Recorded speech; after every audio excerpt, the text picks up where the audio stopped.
Why did neoliberalism become dominant in major political parties?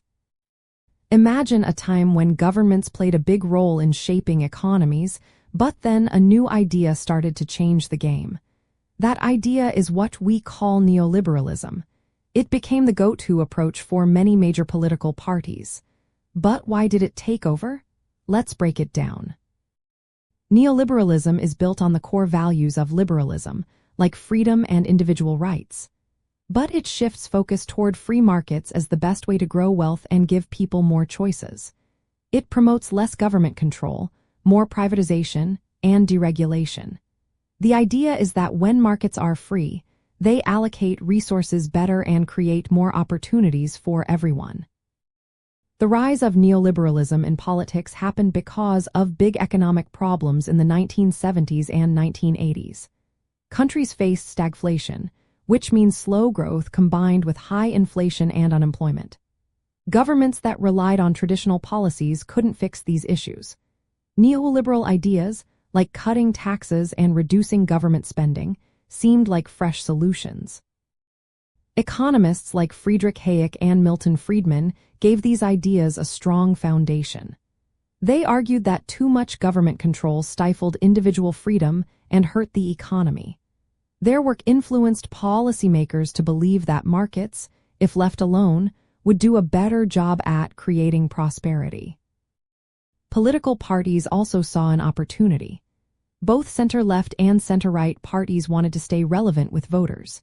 They realized that embracing market-friendly reforms could modernize their platforms without abandoning their liberal principles.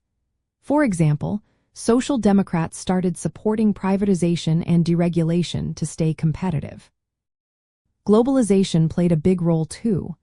As countries opened up to international trade and finance, policies that promoted free trade and capital movement became more attractive. Parties saw that integrating into the global economy could boost growth and attract investment. Another factor was the legal and democratic framework.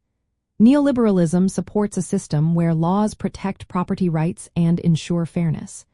It focuses on procedural fairness rather than redistributing wealth. This made it easier for parties to justify reforms that favored markets while still respecting democratic institutions.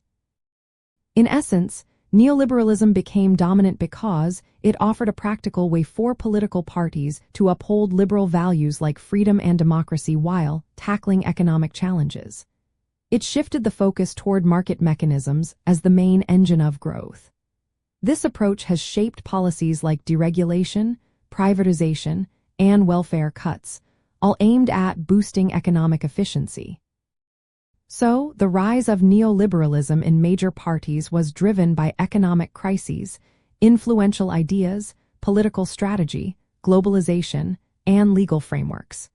It became the way many saw to keep liberal ideals alive in a changing world.